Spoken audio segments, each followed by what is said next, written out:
Okay, let's have a look. We'll do a bit of a different one today. This one is from comment, and it says, I'm not an alcoholic, but my son is 3 years sober. I like to learn all I can to better understand. Thank you. I'm not sure if you're saying in this one that you're 3 years sober or your son is 3 years sober. I'm presuming that you're saying that you're 3 years sober, but I spent years in my own life. I drank for over 30 years, and in all those 30 years, there are plenty of times when people offered me advice, people that were close to me. My dad in particular used to give me great advice. He used to say things like, watch your liver, or be careful of how much you're drinking, or, that it was those looks that he'd give me when I was drunk, or when I did something when I was drunk, or said something when I was drunk. They were the things that really stuck to me. And even though they didn't help me in the time, they helped me much later on in my life when I did finally attempt to stop drinking, right? And I think that's important to understand, that you never know what's going to hit home with somebody. So if you're trying to help somebody else, it's the more you say, the better. The more that you can think of doing, the better. I think that, that for me, the best advice always came from people who didn't drink, but that's life, isn't it? If you're looking at, if I'm trying to get advice from somebody who's on how to lose weight, I'm not going to go to somebody who's overweight themselves. It just doesn't work like that. So it's the same thing. I'm not going to go to somebody for advice who's already drinking. So the best thing that you can do if you're trying to help somebody else to stop drinking is to stop drinking yourself, right? I've spent years now giving advice. So I stopped drinking I made the decision at the end of 2012 and stopped on the 2nd of January 2013. And I've spent years learning since, the advice. I was making these videos from almost day one, and I'd learned enough in my years of self-help. I read a lot of self-help books, looked at a lot of videos, and tried to change, not just in the alcohol, but in other things as well. It changed. For instance, I stopped smoking a few years beforehand, so that really helped me in understanding that the discomfort wasn't going to last that long. And, all I had to do was push myself through all of those kind of things. But, over the years, you learn more, you're reading more, you're aiming your study towards much more focused areas, and you learn so much more from that perspective, But the thing is that you can't help somebody who doesn't want to be helped. Like I said, I drank for over 30 years, and I didn't want help because I didn't believe that I had a problem. And you don't have a problem until you start to see the problem yourself, until you start to believe that you've got a problem. And anybody who has, once you've stepped over that threshold, there's no way of going back, because even though you might, there's a lot of psychological tricks that you can do in your brain to push yourself kind of back over that line. You always know that you're kidding yourself. You always know that, every time you get up with a hangover, you know what it is. Every time you are embarrassed by your drinking, you know where it is. And I think the older you get, the more funneled you are down into a life which is more and more restricted. And that itself brings a certain fear, I think, of where am I going if I'm getting more funneled into this area.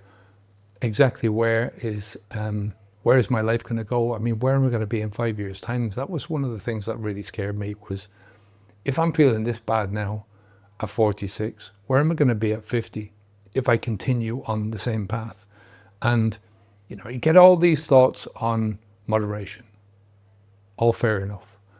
But I'd already done this so many times. I tried to moderate, and I knew I couldn't, right? There was no point in doing it. Now, since I've stopped, I've realized that the only people that moderate are those who are moderating anyway. And even then, a lot of people, they're still putting a toxin into the body, they're still taking a drug. It's like, would we say, well, somebody who's moderating their cigarette use, they're moderating. It's good. You're still better off being without the cigarettes. If you're moderating your cocaine use, you're still better off without the cocaine. It's just with alcohol.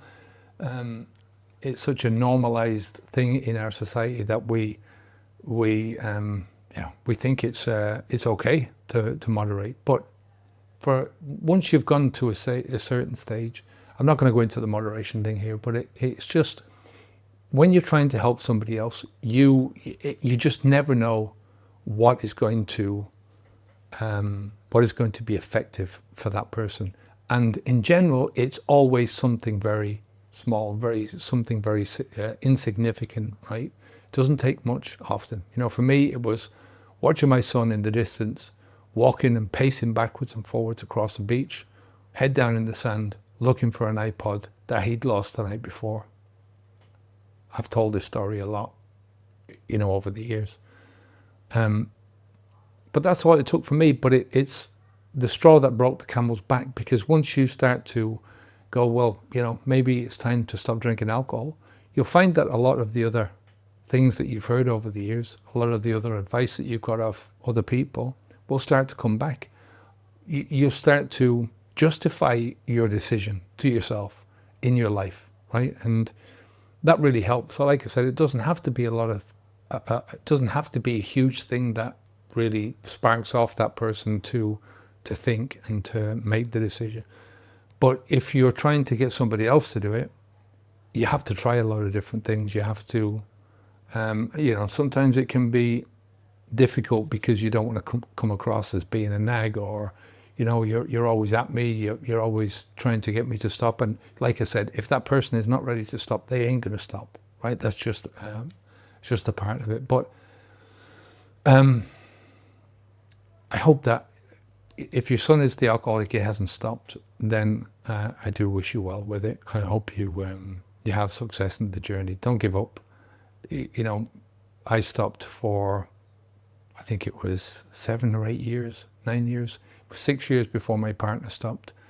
She didn't drink a lot of alcohol, but and it was 7 or 8, 9 years before my son stopped, and he was the one that I really wanted to stop more than anything else in the world. And when he told me that he stopped drinking alcohol, it was the best news to my ears. Of course, you're doubtful in the beginning because you've heard, I'm going to have to cut back, I'm going to moderate, I'm going to do all this kind of stuff, and the journey that they're going on. But like I said, it's a start. And anyway, I wish you the best of luck. Keep at it. It's like I said, you don't have to put massive pressure on other people. The best thing that you can do yourself is to live your life the way that you expect other people to live theirs, because you're in no place to give advice if you're not. It was one of the reasons why Esther, when she was wanted to come in and help us with the program and in the background with a lot of the coaching stuff, she had to stop drinking herself first. So yeah, it is what it is. Take care of yourself. If you're looking for help to stop drinking alcohol, we've got Habits Unplugged, which is our main program. There's daily videos. It's a step-by-step course. It takes you all the way through the preparation stage, and then day by day through, especially those first 2 or 3 months. You get 2 videos a day, one in the morning, one in the afternoon, through the preparation and that first month. And it just helps you to really see things from helps you through that coping phase, and helps you to cope with life without alcohol a lot better. And then later on in the journey, we really try to help you to solidify that, concretize just make sure that you're not going to go back either. All right, take care of yourself. It's habitsv2.com is the homepage. Onwards and upwards, Bye now.